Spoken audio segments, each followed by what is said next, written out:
Welcome to Roadmap. How to take 3 listings a week until you're ready for more. Each week we interview a great agent who is consistently taking 2, 3, 4 listings each week, sometimes more. And we have an exciting guest today. If you're watching on the Vulcan7 network, you will have an opportunity to ask questions. And make sure to take a lot of notes and apply as much of their knowledge as you can, as quickly as you can, and then use the copycat principle. If you're watching, let me introduce first Mike.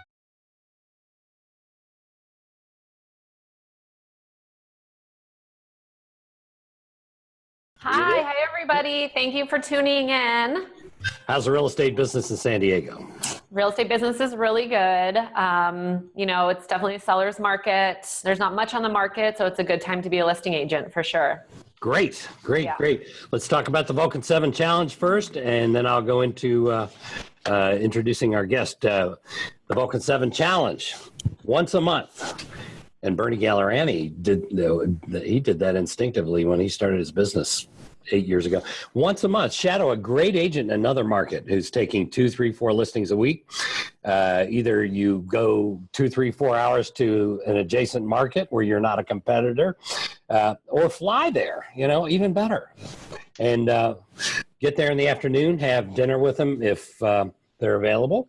Go to their office early in the morning and shadow them all morning. Take notes, record what they say, go to lunch with them, and head home. If you do that every month, at the end of a year, you have 12 great friends who are very successful, and you become one of them. I want to remind everybody we are also simulcasting the show on the private lead gen group on Facebook. They have 41,000. They have now 41,000 members, so we have a large audience there today as well.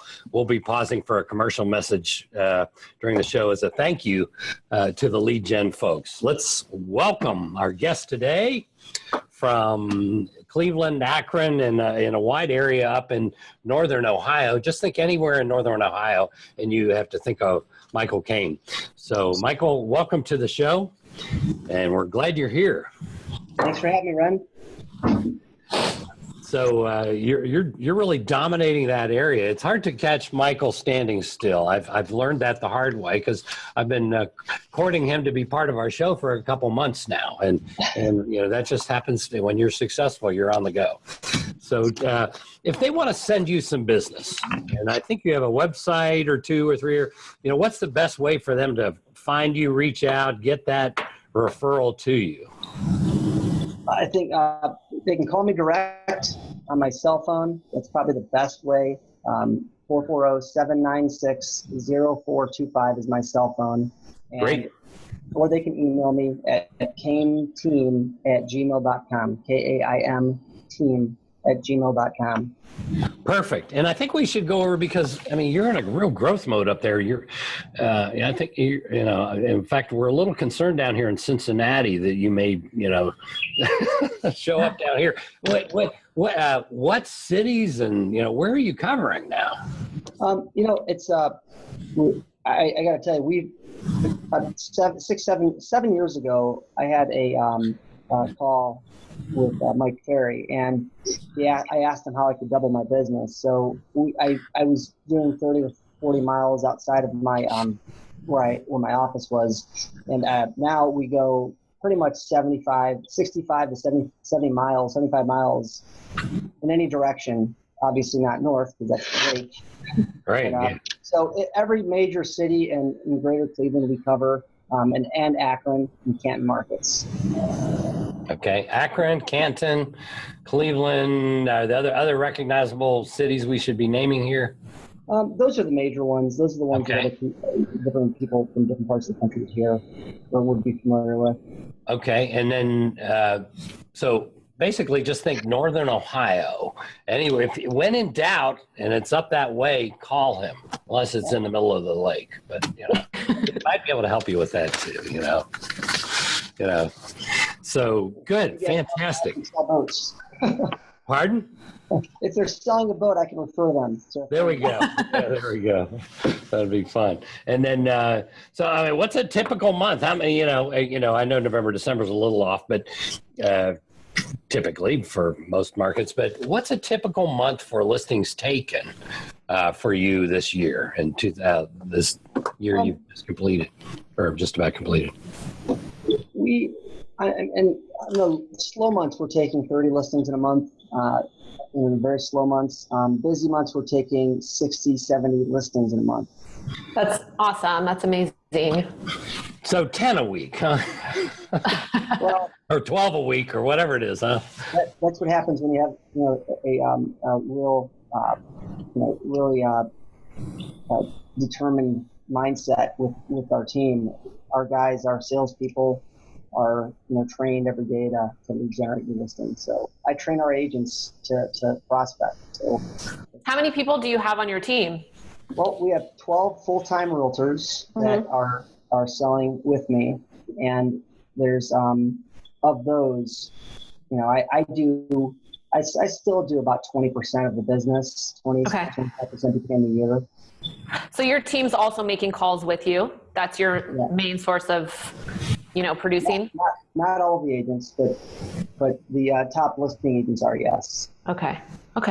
So that being said, what does a typical day look like for you and your team? Starting out in the morning, what time do you do role playing in the morning? When do you get on the phones? Can you kind of just walk us through, a typical day? Sure. This is essentially the perfect schedule for any agent that's working with me that wants to become a top listing agent.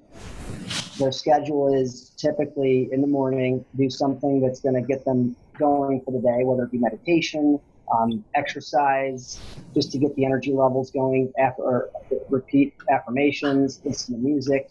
And then every morning at 6:30 or 7 o'clock, my lead coordinator emails everyone, all of the Vulcan leads that morning, of all the expireds and for sale by owners that were brought or that are coming in from the night before.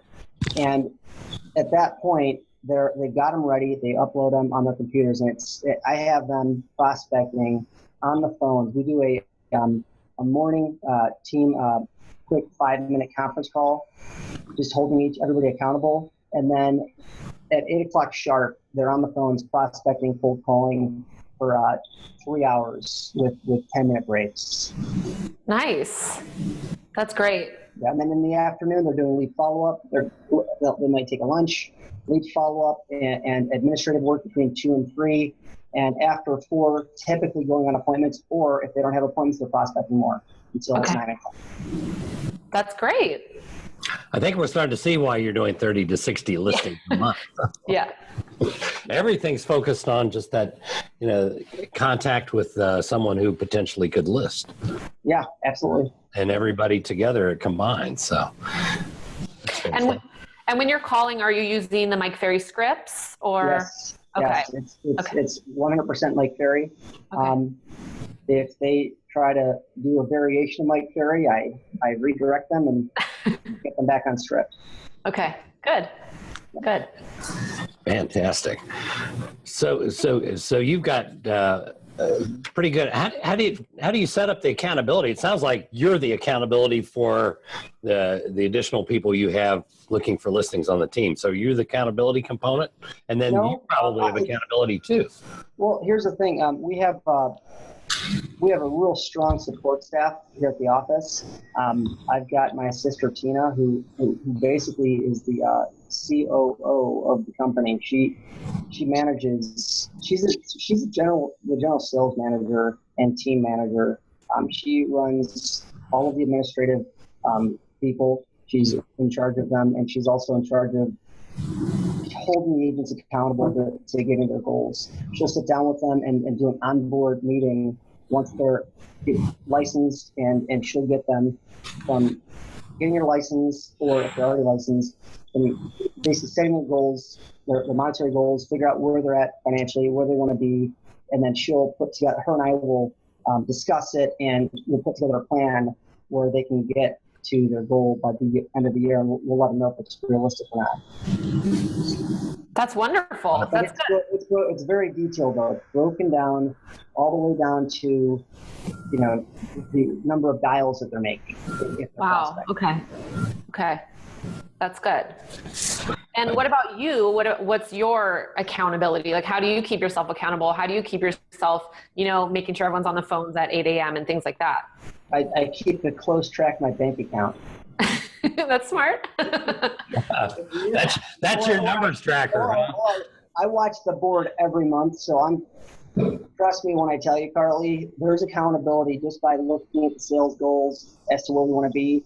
If we're not on track, I'm pushing harder. I'm regrouping. I'm prospecting more with my salespeople, and I'm helping and pushing and making sure that if they've got a solid listing appointment or a really good one that they need me to go with them on, I'm there. So I'm constantly reinforcing everything that we preach and teach our salespeople, and I'm pushing them to become great at everything they do. Wonderful. Fantastic. So you've got it coming in all directions there. Yeah. Perfect.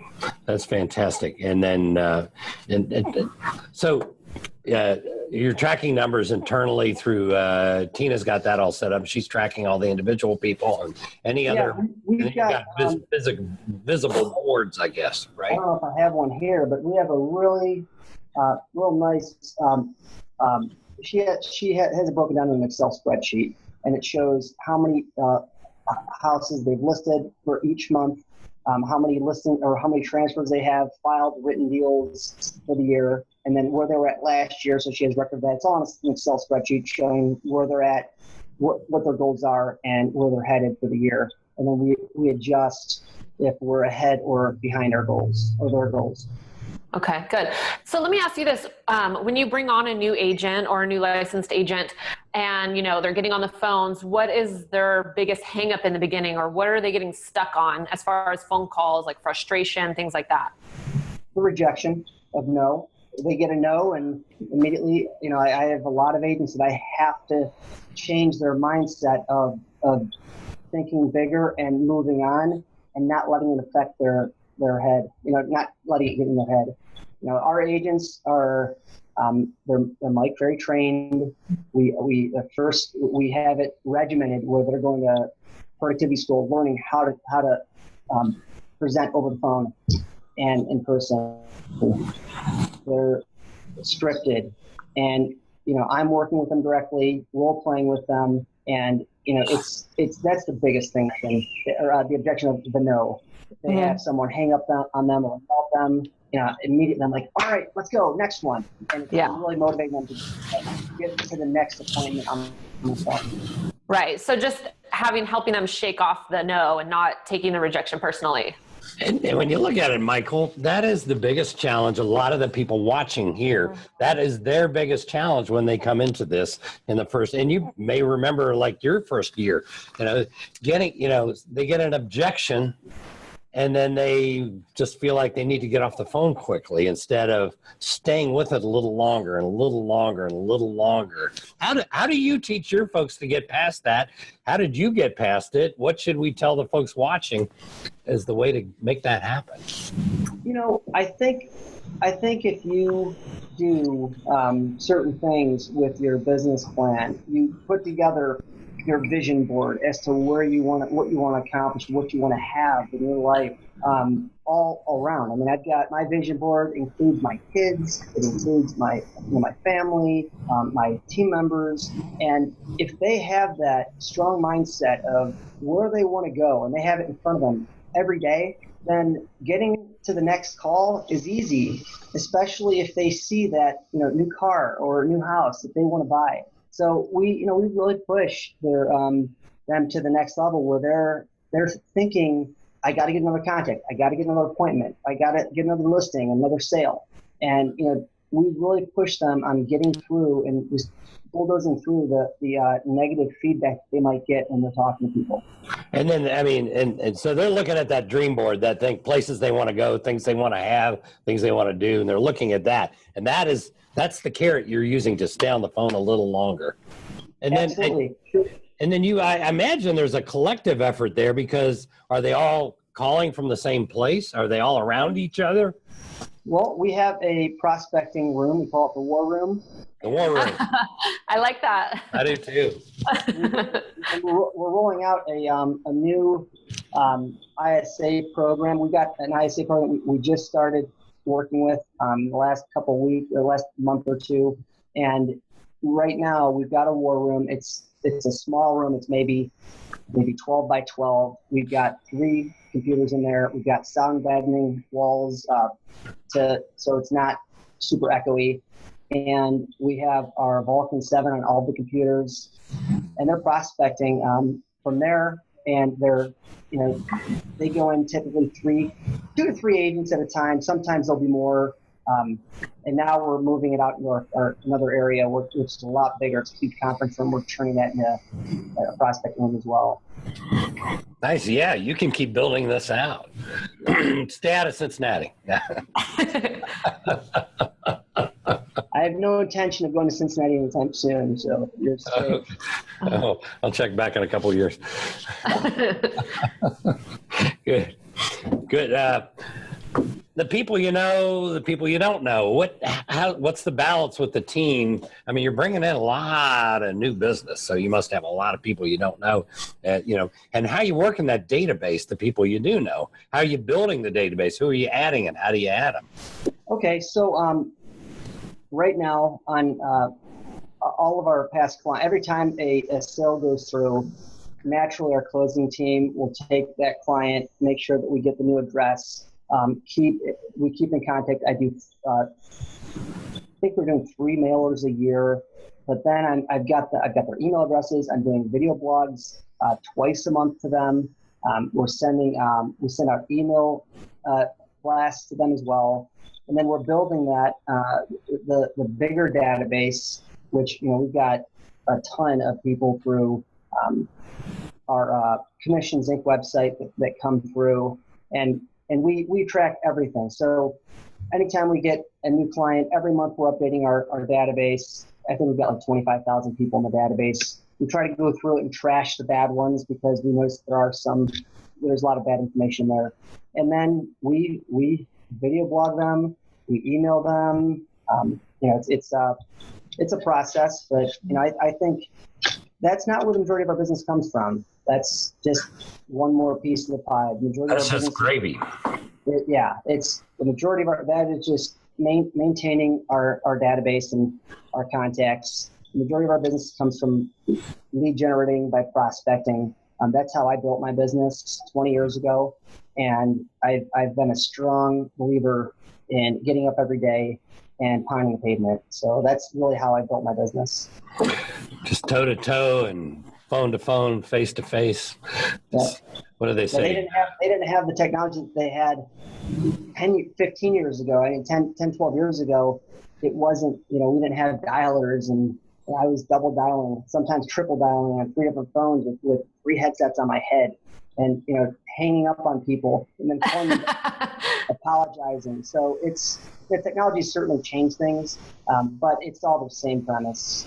Yeah. So you're obviously taking a ton of listings. How do you handle buyers? Do you work with buyers? I do work with personal clients of mine. Like if I have a real close friend or family member or certain clients that I will work with directly. All of my sellers are going to be, if they're not working directly with me, they're working with one of my buyers, my buyer agents, and most of them, I don't do a ton of buyer sales a year. It's like 10% of my personal business. I'll sell 100 to 125 homes a year myself. Wow. And of those, I might have 10% in buyers. Mm-hmm. Well, if you're selling so much property, you've got a lot of homeless people that need. I mean, that's got to be the fastest buyer you can get. They're going to have to move out, and so you got to put something else fast. I'll certainly work with the majority of them, but not all of them. It just the schedule doesn't always it doesn't always work for me to be working the buyers that come in through my personal listing sales. Yeah, right. you yourself, but somebody on that team, if they have nowhere to live, I guess you'll help them. Yeah, no question.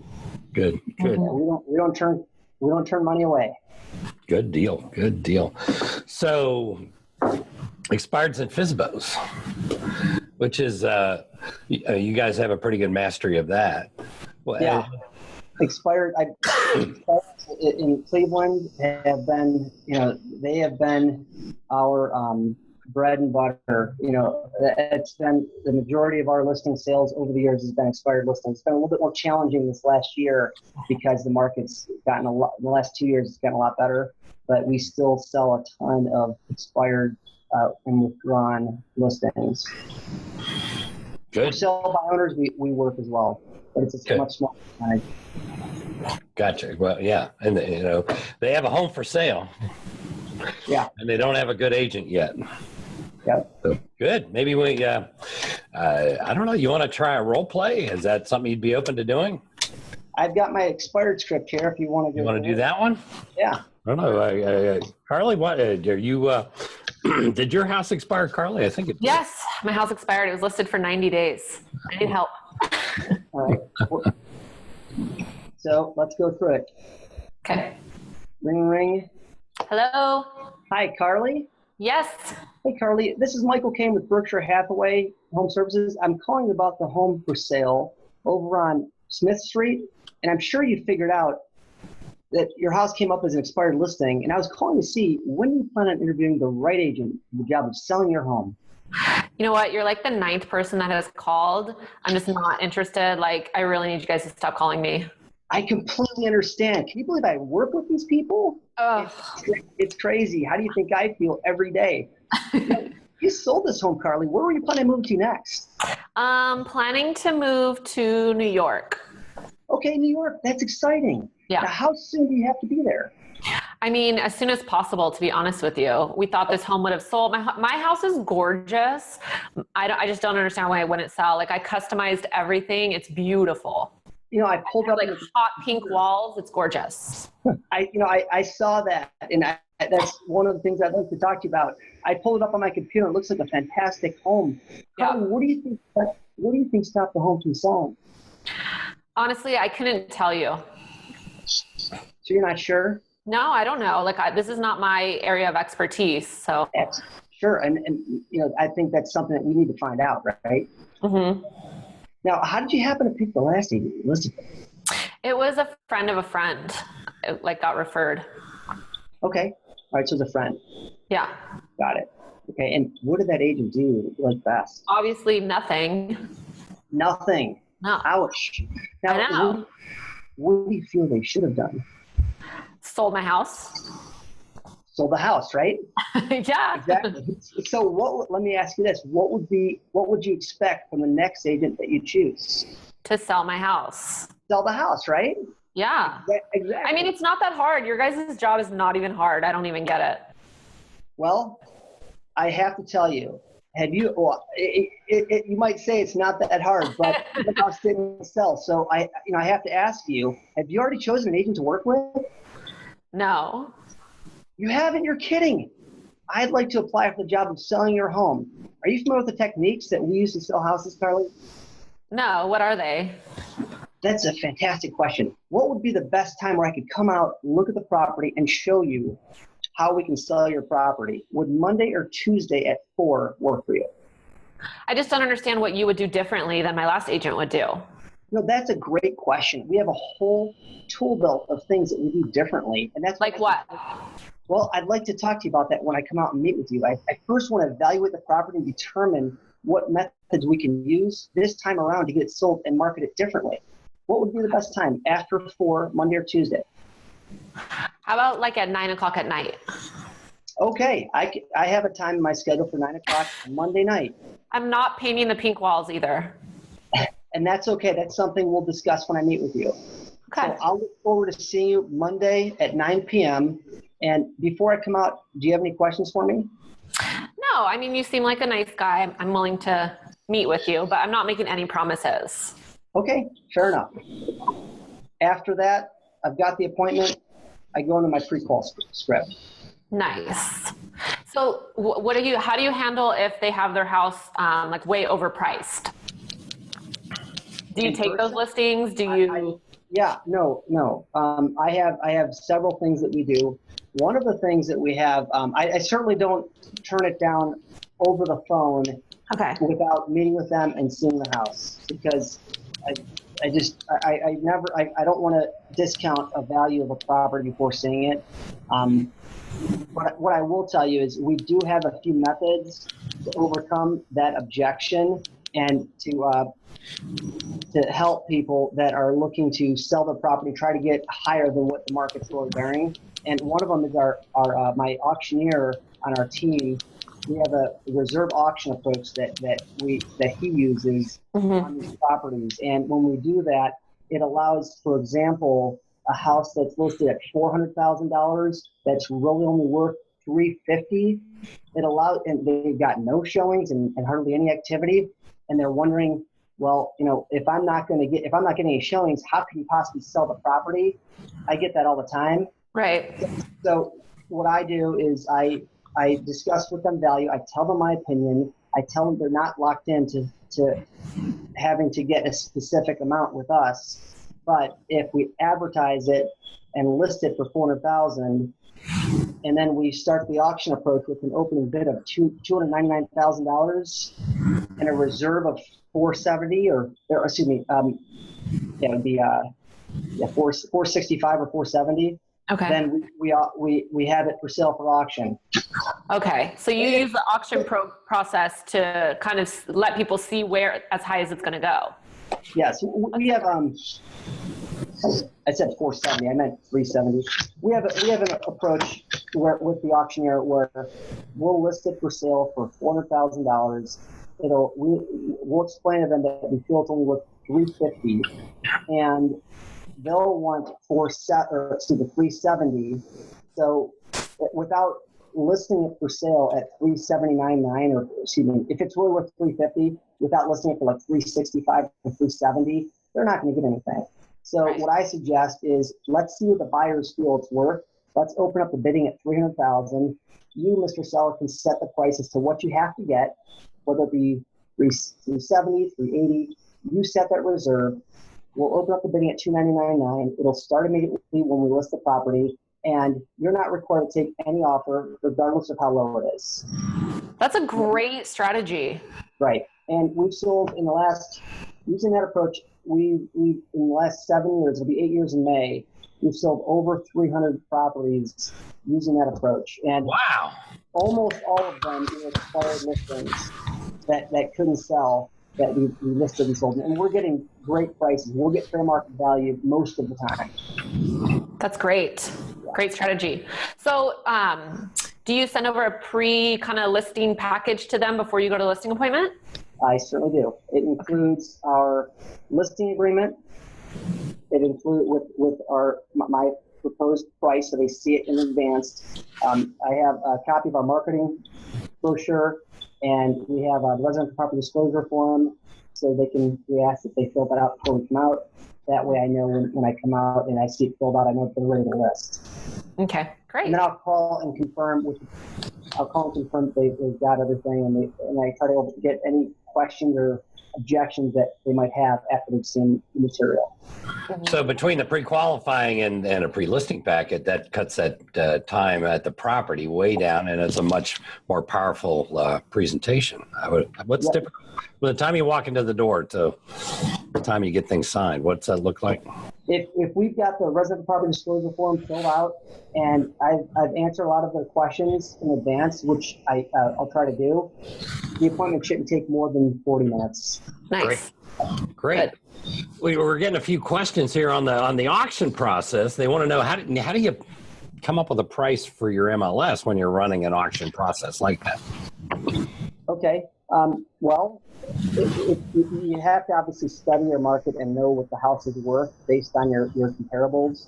You want to price it low enough where it's below your competition, your direct competition. You want to price it low enough where it's an absolute bargain. You don't want to have the advertised suggested starting bid, which auctioneers that's their term for what we consider the list price. You don't want to have that number anywhere near fair market value, because it won't have then that high demand and that auction effect. Right. Yeah. It's kind of like eBay. You get, that's mine. And so there's a gap. Yep. Yeah. Sometimes I want to see if I have some examples just to show you guys. I do. Some of these results are pretty staggering.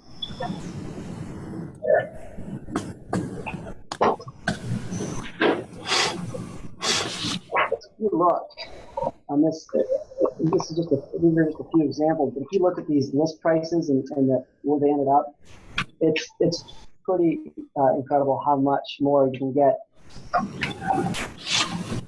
So I don't know if you can see this. Yeah. But if you look, for example, right here, you can see the suggested starting bid is $299.9 on this house. We sold it for $375. That's great. Wow. That's amazing. And it was listed previously for 587 days, and we sold it in a total of 79 days. Amazing. So these are a few examples here, but we will, in most cases, we'll price it on, in $50,000 increments. So if it's really worth, depending on the price range, if it's a $100,000 house, we're not going to price it at 50. We'd probably price it at 75 as the opening bid. But if it's a $300,000 house, we'll probably price it at if it's worth $250,000, we might price it at $199. Right. That just seems like a really great strategy to overcome those people that are pricing their homes way too high. Yep. Plus also getting the listing versus your competition. When you bring in all those strategies, what's your batting average? You go on 10 appointments. How many listings do you take? I'm taking, when I go out on an appointment, I'm taking between 75 and 80% of the listings I go on. Okay. So roughly 4 out of 5 almost. Yeah. Yep. Fantastic. Good. And then either you don't want them or they don't want you. It's probably goes both ways. Eh? Yeah. I turn down this. I stand my ground. If I am not in agreement with listing the property, I will apologize and tell them that I can't help them, and I wish them the best of luck. And if they have any questions or change their mind, I would be open to doing anything I can to help them. Fantastic. And then somebody, so on the Q&A, we've got a few Q&As going on here. Do you get them to sign then and there at the listing appointment? Is a question that Dan has. Pardon? Yeah, I do everything I can in my power to get them to sign the contract when I meet with them. I close 3, 4, 5, 6 times, 7 times until they sign the contract. They'll throw everything at me. And when they say, thank you so much for coming out, I really appreciate the opportunity. We've got 2 or 3 more agents that we're meeting with, or I'll know that in advance. I ask them, but I close. They'll say, we're going to think about it. Fantastic. 3 minds are greater than 2. Why don't we talk out loud? What's there to think about? And then I bring out those objections. And sometimes it's a simple objection. Well, we're really not comfortable with this specific price. Why don't we try it at $379.9 at your price? But after 3 weeks or 2 weeks, we're going to go to my price depending on the activity. But we'll talk in 2 weeks. Did that make you feel? And that's got to be worth it. I mean, how many times do you get the listing that you wouldn't have gotten the listing if you walked at the door? And you're just demonstrating what they want. Someone who's, that's has a bit of persistence as a closer. That's who they needed for their house. Most of the time they hear that I'm a powerful closer, and they realize that that's who they want representing them in their house. Yeah, if you're a lay down and you walk out just to be a nice person, that neither one of them win. They're like, well, he walked out without even trying. Yeah, and that's the same thing when it comes to commission. If I'm really weak and I give a discount in my commission, how quick am I to be willing to discount their price when it comes to negotiating? Exactly. Yeah. People want somebody strong. You're modeling it, you're showing it, you're demonstrating, we're selling and we're able to demonstrate what they're buying, which is a strong listing agent, which is just fantastic. Yeah. A couple, it's come up 2 or 3 times on the Q&A so far. Keep those questions coming. People are asking, when you have an environment where you have more than one person calling an expired, let's say, there may be you and 2 other people are calling them from your team. They're like, how do you coordinate that? They have this idea that only one of you should call, which, as we know, actually all three of you should call the same person. How do you structure that? How do you handle that? Well, first of all, my market is different than a lot of different parts of the country. We have anywhere from, remember, my market area is 60 to 75 miles away. So we have a lot more expireds, a lot more for sale by owners, and a lot more on listings.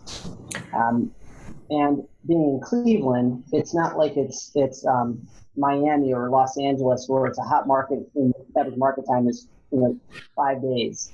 Our average market time now is like 45 to 60 days, depending on location. So we have a lot more homes that come off the market.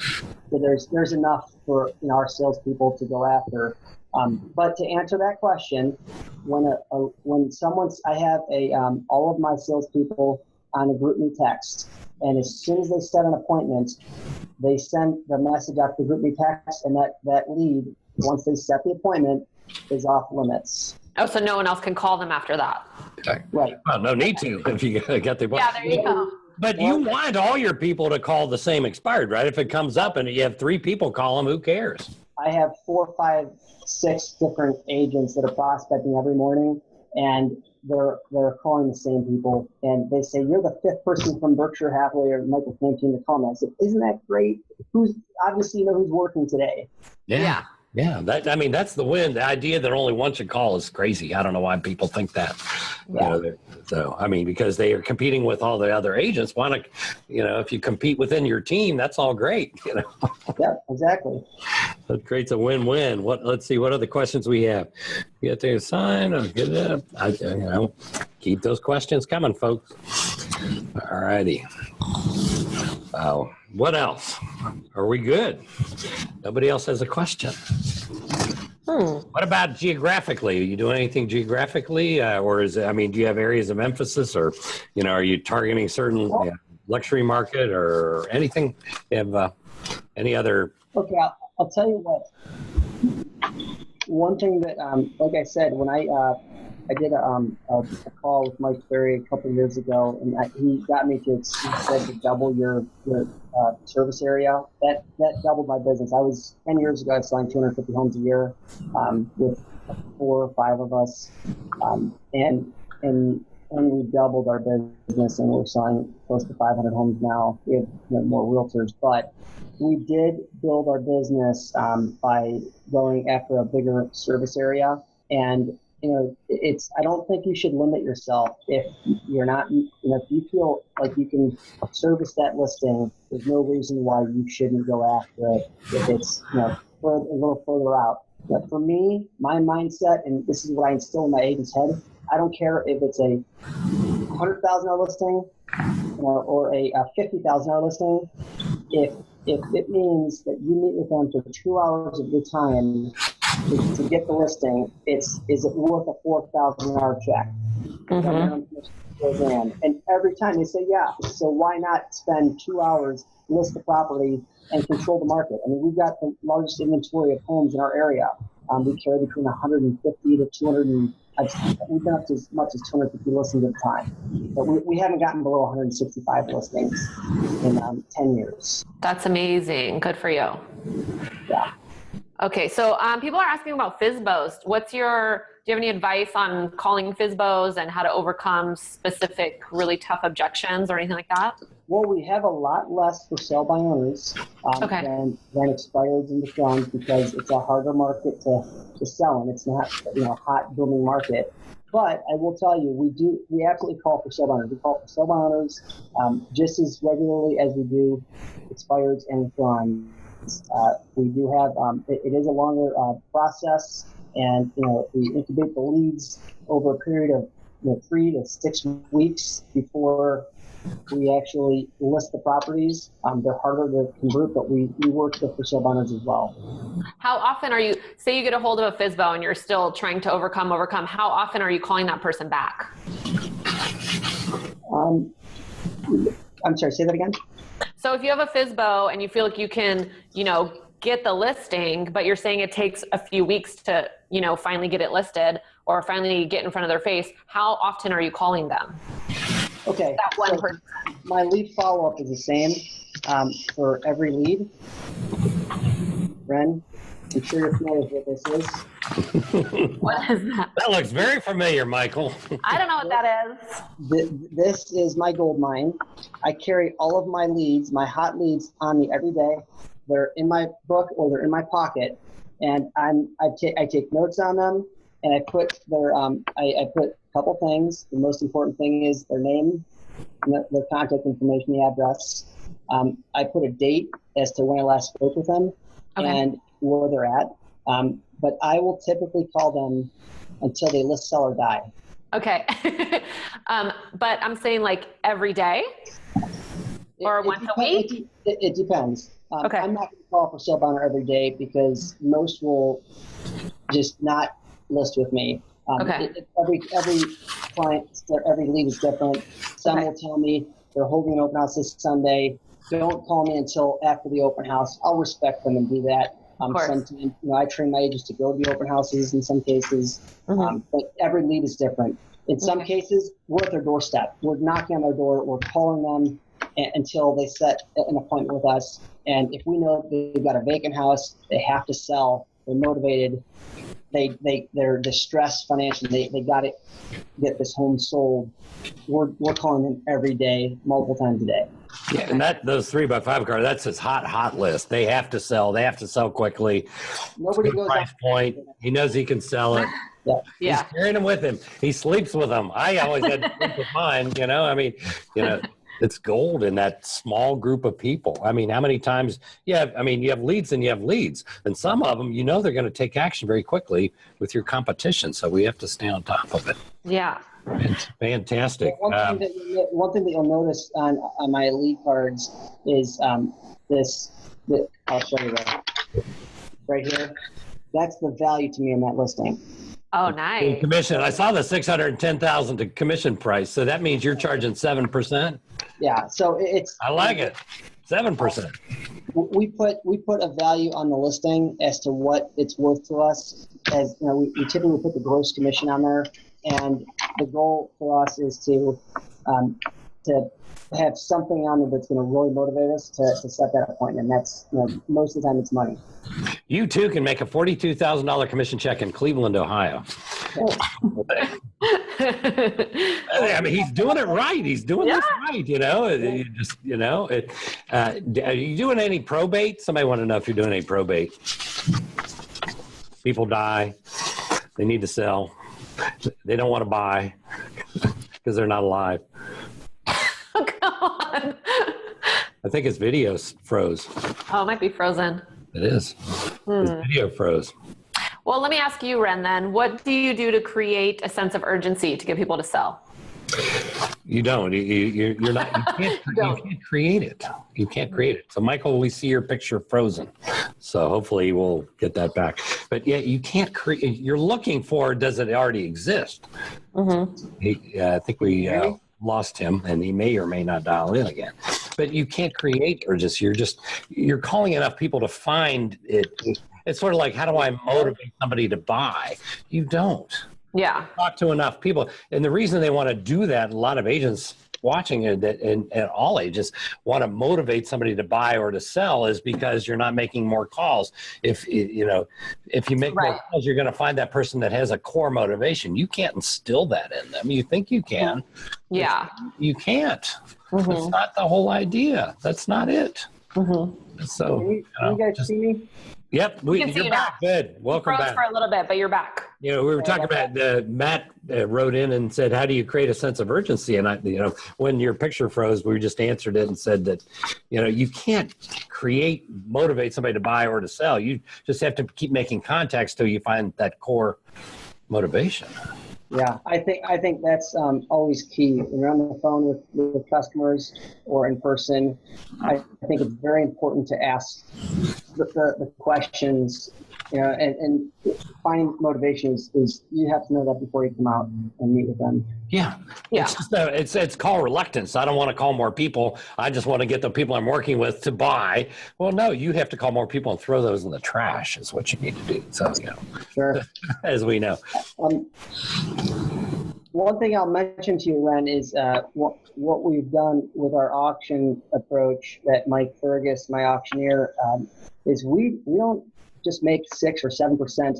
We'll actually charge the seller 3% if they want to do the auction on top of the regular commissions.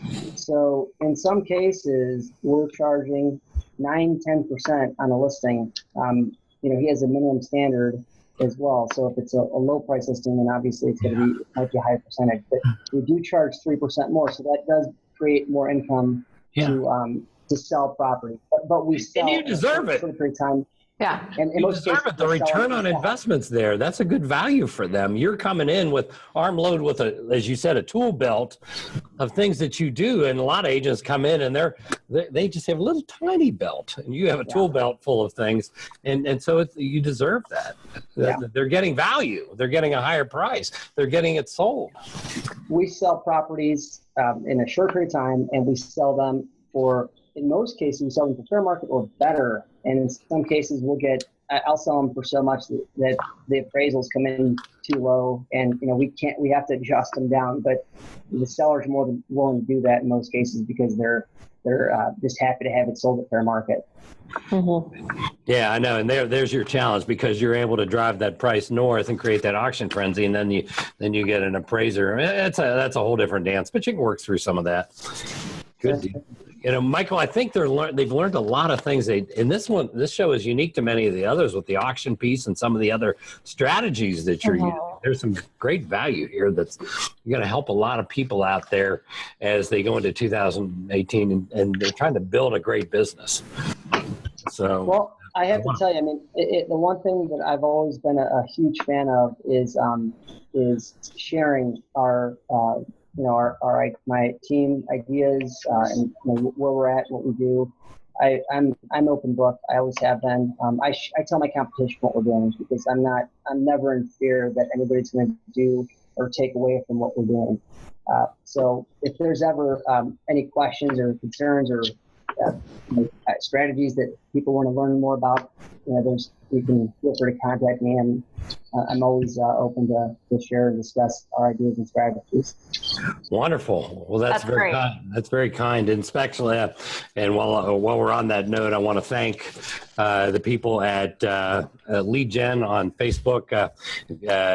Their website, if you want to go there, the Lead Gen Facebook group, facebook.com/groups/got objections. And I want to thank Aaron Wittenstein for his expiredmasteryelite.com that he does. And he's a good give back guy, helping a lot of people find their way in this business and find a way to make a lot of money. And obviously, want to thank you, Michael, and Mike Ferry for all the work he's done. And if you want to text anything about the show, you didn't get your question answered, you can text, and I'll write back to you and answer your question or pass on anything you want. My text direct is 513-409-1620. 513-409-1620. And thank everybody for being on here. Thank you, Michael. I appreciate it. And if you've done your lead generation, if you've done your prospecting, you've made 4, 5, 6 hours worth of calls like Michael, or maybe he's doing 10 hours of calls because he's listening a lot. Get a big spoon and get some nice, delicious Graeter's mint chocolate chip ice cream. You deserve it. Have a great week, everybody. We'll see you guys next week when we have another exciting guest on the show who is taking 3, 4, 5, or in the case of Michael, 10 listings a week. See you next week. Thanks for joining us, everybody. Thanks so much, Michael. I think we all learned a lot. We did. I appreciate it a lot. Thank you.